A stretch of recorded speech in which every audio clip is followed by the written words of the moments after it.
Right. But And what is interesting is in all they only show four different major responses. So the next two, because they're basically the same percent, was compelling gameplay and mechanics, and then a friend wants to play.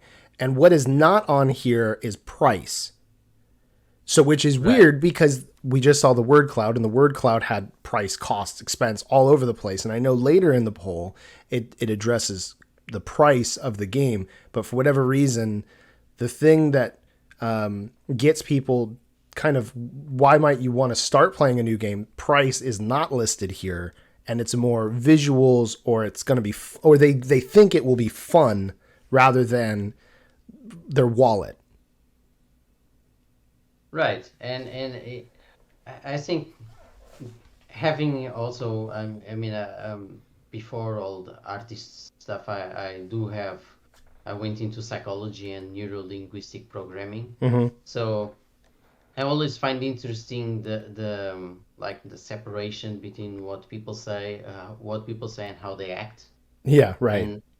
and the variety of answers you get on the same subject depending on how you ask the question.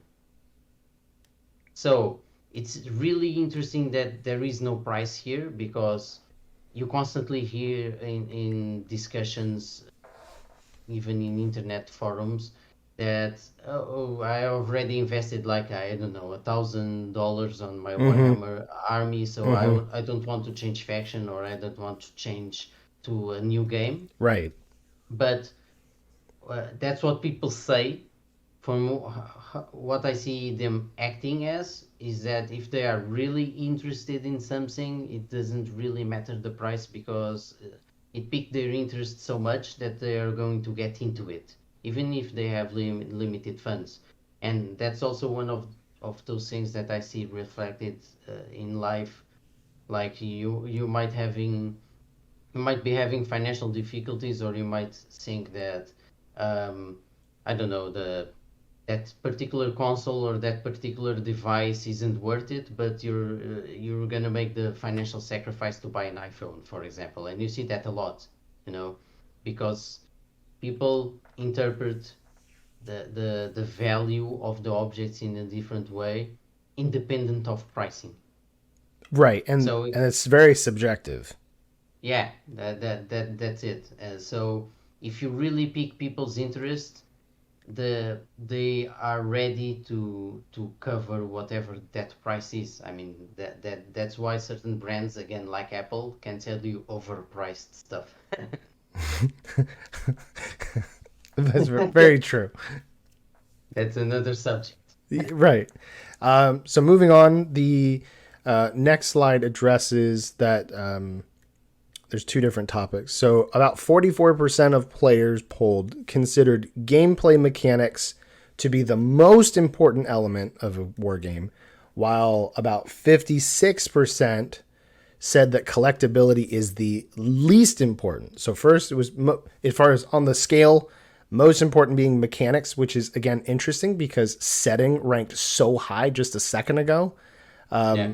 Price again not here, but then collectability was something that the majority of people, over half, were like, I'm not super concerned about collectability, because I know there are players out there who, if they're playing an army, they want to get one of everything at least. Right. And then you have other people that are like, I just want to play what I think looks fun, or I want to play whatever's the most. Not, I don't want to say competitive, but they don't want to buy a unit, because I mean, there's a lot of games. In my experience, I've been playing miniature games for 20 years now, and I've played a number of different miniature games, quite a few.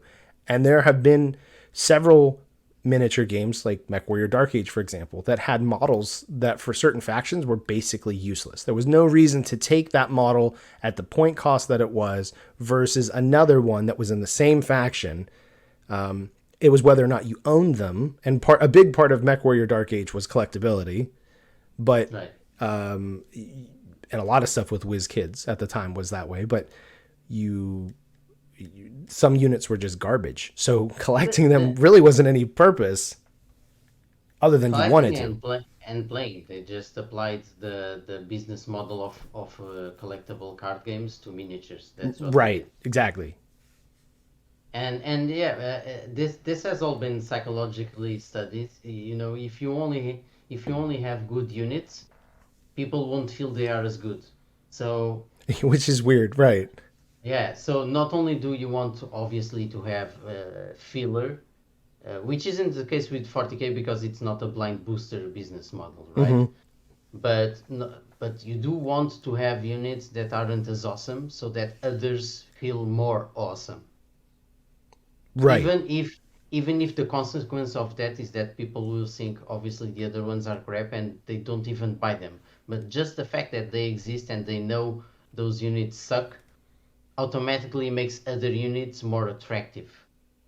Right. And in this case obviously other products because that's what we are getting at, you know, products.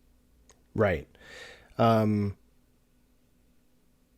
so That then, actually is that sorry to no, interrupt, no, go Rick. ahead.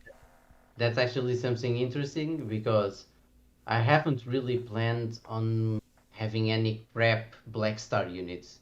My plan is to have each mech be awesome, you know, so it's gonna be interesting to see if people will be like, they're all sort of the same, or if they actually can understand uh, that each mech is actually worth it. Of course, that also depends if I succeed in making them feel both unique and useful, and each one of them having their own flavor to attract people. Right. And with Revelation Skirmish, I purposefully try to make every unit feel useful in the right application.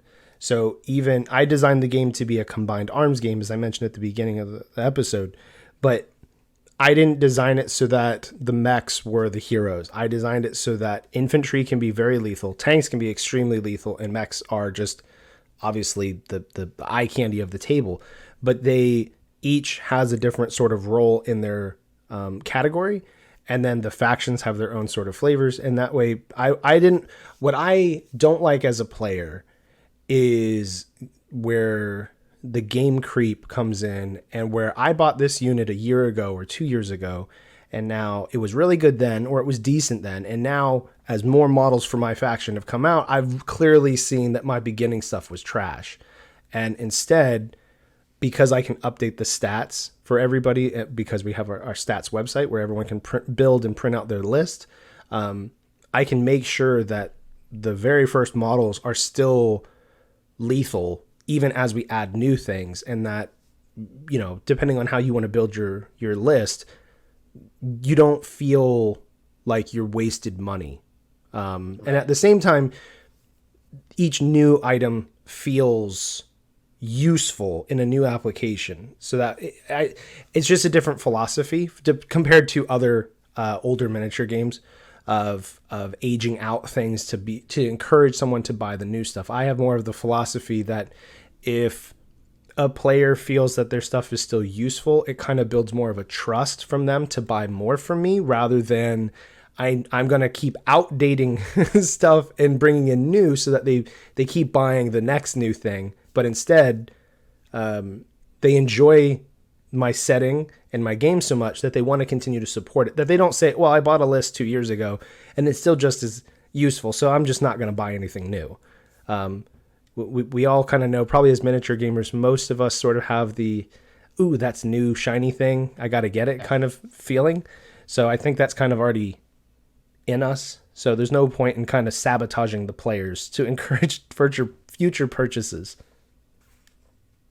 for Yeah, myself. and you know how it is, you know, certain gaming companies. I'm not gonna say they don't care about their games because that's something that is too easy to say, but certain gaming companies have shareholders, and those shareholders like money.